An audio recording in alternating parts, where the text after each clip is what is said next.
Okay, so number four, irresistible force is also an exempting circumstance under the revised penal code. What are the elements or requisites? First, that the compulsion is by means of physical force. What do we mean by compulsion? Ladies and gentlemen, you are being compulsed, pinapilit ka lang na obrahon ang isa ka bagay na hindi mo man gusto. Okay? So when we say na there was irresistible force nga nag-compel sa isa ka tawo, meaning gintagaan or gin-applyan sang puwersa para mapilitan ng isa ka tawo nga obrahon ang hindi niya gusto pag-obrahon. Okay? So, in essence, wala ka voluntariness nga kay ginpilit ka lang through the use of force para nga obrahon ang krimen. So, requisite number one is that the compulsion or ang pagpilit sa tao is by means of physical force or puwersa. That the physical force, number two, must be irresistible. Hindi mo masarangan nga ma-overpower ang force nga gin-apply sa imo. And third, that the physical force must come from a third person. It must be somebody else nga nagapilit sa imo obrahon ang isa ka krimen. Dapat may third nga tawo, di mo man pwede mahambal nga ang irresistible force halin naman sa lawas mo. Kaya no nagipilit mo lang lawas mo nga obrahon isa ka krimen, there must be somebody else forcing you nga obrahon na ang krimen nga na. Okay. When do you say that the offender acted under the compulsion of an irresistible force? So, saan ulit nagkatabo?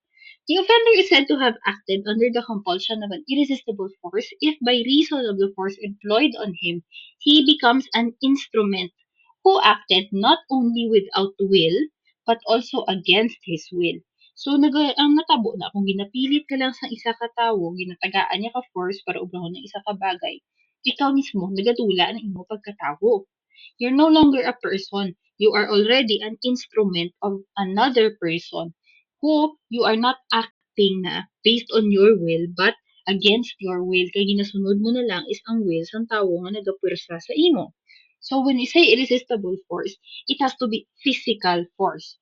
Okay? So totally he has no freedom of action because of the irresistible force employed on him. He has no recourse but to commit the said criminal act. Wala ka na choice, pero obrahon mo na lang ang criminal act kay tungod nga ginapursa ka. He acted under the compulsion of an irresistible force. Okay, another exempting circumstance that actually goes almost hand in hand no, with irresistible force is uncontrollable fear. And what are the elements naman or the requisites of uncontrollable fear? So kagina, may irresistible force ginapursa ka, obrang isa ka bagay, subong naman, ginahatagan ka sang kulba, ginapakulbaan ka, gina-intimidate ka para obrahon ng isa ka bagay without physical force. So what are the requisites? Amo ng difference ha, uncontrollable fear is more of a mental intimidation. Whereas irresistible force, as we previously discussed, is more of a physical violence, more physical compulsion. Okay? So the requisite of uncontrollable fear is number one, that the threat which causes the fear of an evil is greater than or at least equal to that which he is forced to commit. Ang ginapahog sa imo nga obrahon sa imo or obrahon sa somebody else nga kilala mo or any other ginapahog sa imo is mas malala kaysa sa ginapilit sa imo obrahon. Number two, that it promises an evil of such gravity and imminence that the ordinary man would have succumbed to it. Dapat grave ang ginapahog nga obrahon sa imo that any ordinary man nga ginpahog sa amuna would do the crime. Okay? A threat of future injury is not enough. The compulsion must be of such character as to leave no opportunity to the accused for escape or self-defense. It must be so bad nga wala ka na choice but to do what is being asked of you. Okay, the basis of these two exempting circumstances, irresistible force and uncontrollable fear, that we have acted having acted under the compulsion of an irresistible force or having acted based on the impulse of an uncontrollable fear of equal or greater injury is what? What is the basis? It is the lack of freedom of action.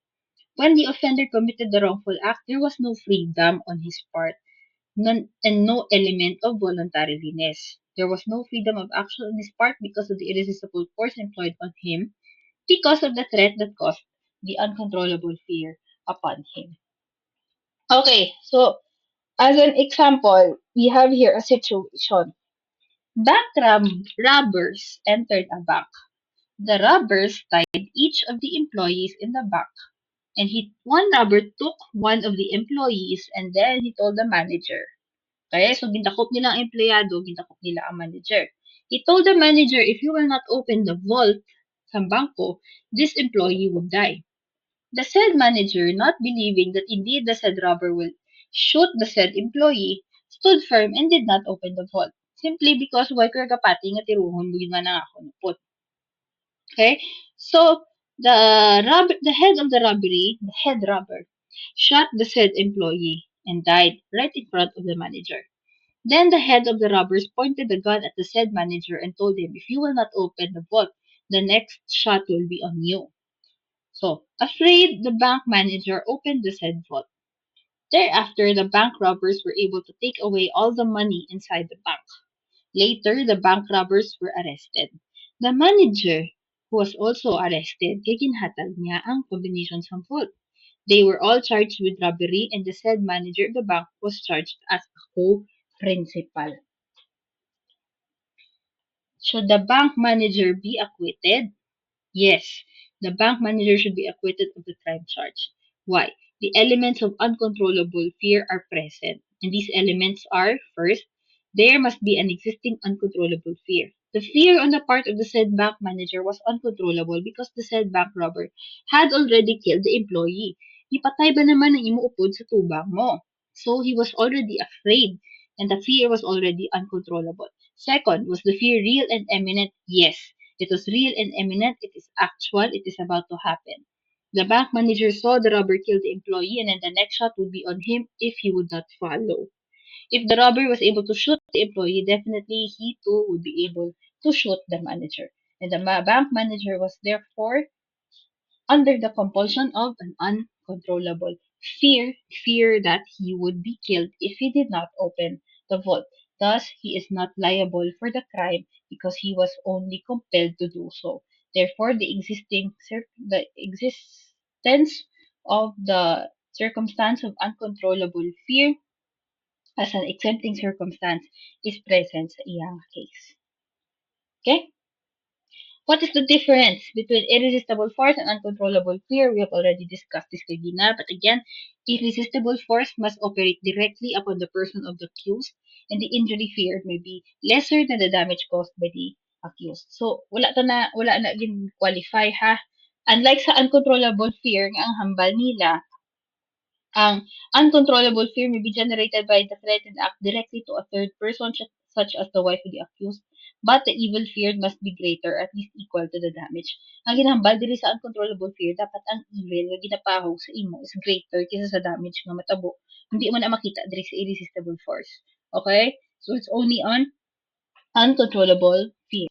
Okay, in irresistible force, the offender uses physical force or violence to compel another person to commit a crime.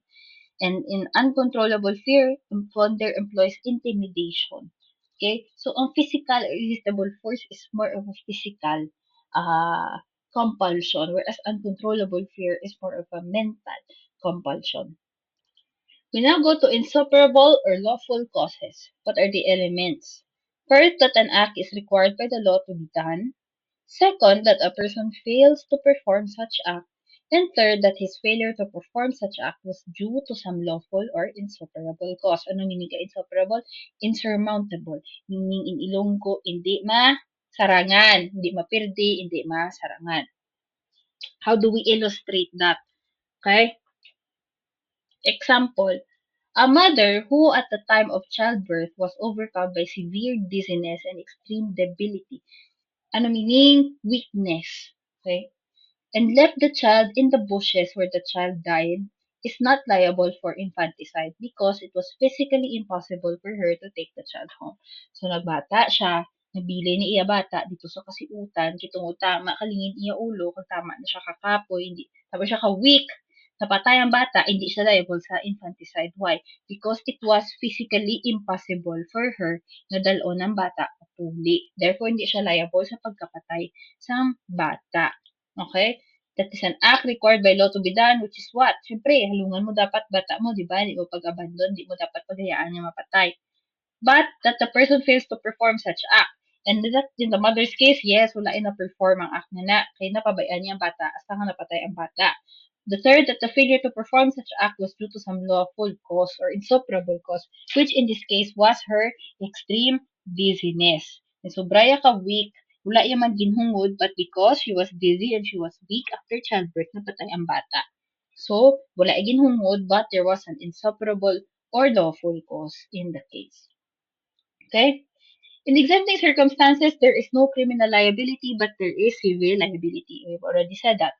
Another exception, kay ginahambal na exception is accident, but another exception is paragraph 7, which is insuperable cause. In under paragraph 7, the offender or the accused was not able to perform the act required of him by law by reason of lawful or insuperable cause. Since the reason for the non-performance of the act was a lawful one, therefore he incurs both no criminal and no civil liability. So again, as a recap, please memorize these for your exam. What are the exempting circumstances? There are only 6. It's not that hard to memorize. It will be a lot harder for you later on kung makalagot na kita sa aggravating kag sa mitigating because those will be a lot. Okay? Here, in the case of justifying and exempting, there are just a few. In justifying, there's only 6 plus ang iyasang RA 9262, so there is 7, and in exempting, there is only 6. And they're all found under Article 12 of the Revised Penal Code. Please memorize them. Look at the set of facts.